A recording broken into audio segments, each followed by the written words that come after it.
আসসালামু আলাইকুম ভাই ব্রাদার, আশা করি হক বলে ভালো আছেন। আল্লাহর রহমতে আমরা ভালো আছি। যাচ্ছি নরসিংদীতে এখন আইপিএস কেনার জন্য। হক বলে লগেই থাকবেন, কিন্তু কেউ কিন্তু আমাদেরকে ছেড়ে যাবেন না, বুঝছেন। পুরনো এক আইপিএস কিনে মেলা ঝামেলায় পড়েছিল আমার এক ছোট ভাই, বুঝছেন। এই যে ছোট ভাইয়ের মুখে হাসি দেখতেছেন, সে কিন্তু পুরনো আইপিএস এর জ্বালা যন্ত্রণায় অতিষ্ঠ, যে কারণে নতুন আইপিএস কেনার জন্য আবার আমরা যাচ্ছি নরসিংদীতে। যাওয়ার আগে ছোট্টখানে কাম আছে। আমাদের যে পুরনো ব্যাটারি গুলো ছিল এগুলো বিক্রি করতে হইব। এগুলো বিক্রি করার জন্য আমাদের পাশের গ্রামে একটা বড় অটো রিক্সার গ্যারেজ আছে। ওই গ্যারেজে চলে গেলাম। যাওয়ার পরে এটার মাপ দিয়ে দেখে ৭,৭০০ টাকা দাম এসেছে। তারপরে এটা বিক্রি করে দিয়ে আবার আমরা রওনা করে দিলাম নরসিংদীর উদ্দেশ্যে। তারপর শিল্পীর গান শুনতে শুনতে আবারও চলে যাচ্ছি আমরা নরসিংদীর দিকে। কোন শিল্পীর কথা বলতেছি বুঝতেছেন না তো? ওই স্টার্টিং অবশ্য আমার এক ছোট ভাই, আরে ভাই কি গান যে গায়, কোনো গানই শেষ হয় না, এক গান তো আরেক গানে লাফায়, বুঝছেন। যে কারণে এই গানগুলো আর আপনাদের শোনানো গেল না, কারণ যতই হোক ছোট ভাই আপনারা গান শুনে যদি হাসাহাসি করেন তাহলে তো কষ্ট লাগবে, বুঝেন নাই তো। চাইতে যাইতে যাইতে যাইতে হঠাৎ করে দিকে ঘোড়াশালের ব্রিজের উপরে পড়ছে। আই হ্যাঁ, এই কত সুন্দর দেখা যাচ্ছে, দেখছেন কত সুন্দর ভিউ।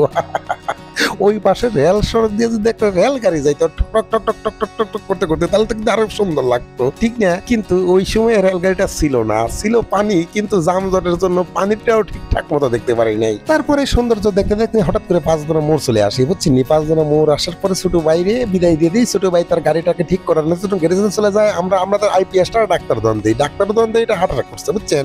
এটার হাট মাঠ বাইরে করছি, ডাক্তার তুমি ঠিক করো, পরে এটা বাইরেতে ব্যবহার করা হবে। এটা বলে আমরা আবার নরসিংদীর উদ্দেশ্যে অটো রিক্সা নিয়ে রওনা করি। তারপরে চলে আসে ওই দোকানে। ওই দোকানে এসে দেখি বিশাল বড় একটা দোকান, বুঝছেন। ওই দোকানটা কিন্তু অনেক ফেমাস, অনেক আগের দোকান এটা, বুঝছেন। তো আপনারা চাইলে কিন্তু নরসিংদী যারা থাকেন তারা আসতে পারেন। যেমন আমি রূপগঞ্জ থেকে চলে গিয়েছি, কত ফেমাস হইলে রূপগঞ্জ থেকে চলে যায়। আমরা আসলে আইপিএস বিক্রি করি, গাড়ির ব্যাটারি বিক্রি করি, জেনারেটরের ব্যাটারি বিক্রি করি, ওটু বিশুকের ব্যাটারি আছে এগুলো বিক্রি করি।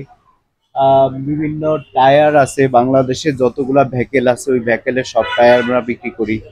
পাশাপাশি কিছু মোবিল ফিল্টার, এয়ার ফিল্টার, গাড়ির খুচরা যন্ত্রাংশ আছে ওগুলো বিক্রি করি।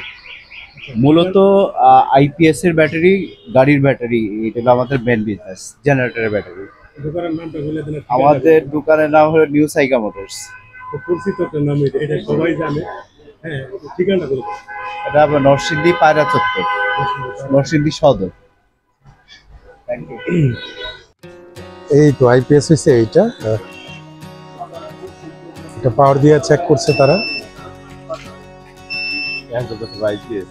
হ্যাঁ হ্যাঁ,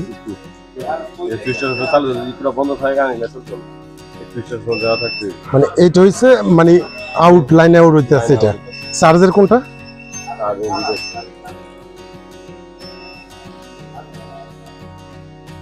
এই যে মেন, এটা হচ্ছে পাওয়ার, কারেন্ট খাইছে, কারেন্ট ঢুকছে, এটা হচ্ছে চার্জ হইতাছে। এই তিনটা সিগন্যাল কিসের? ব্যাটারিতে মানে পানি ভরা হবে। তো ব্যাটারিতে যারা নাকি আপনারা নতুন আইপিএস কিনে নেন, এটা কিন্তু 2 মাস পরে পরে আপনাদের পানি চেঞ্জ করতে হইব, মানে পানিটাকে চেক দিতে হইব আর কি। তো ওই সময় যে পানি ভরবেন, এই যে আমরা ভাইয়েরা আমাদেরকে পানি এখান থেকে বইরা দিচ্ছে একবারে।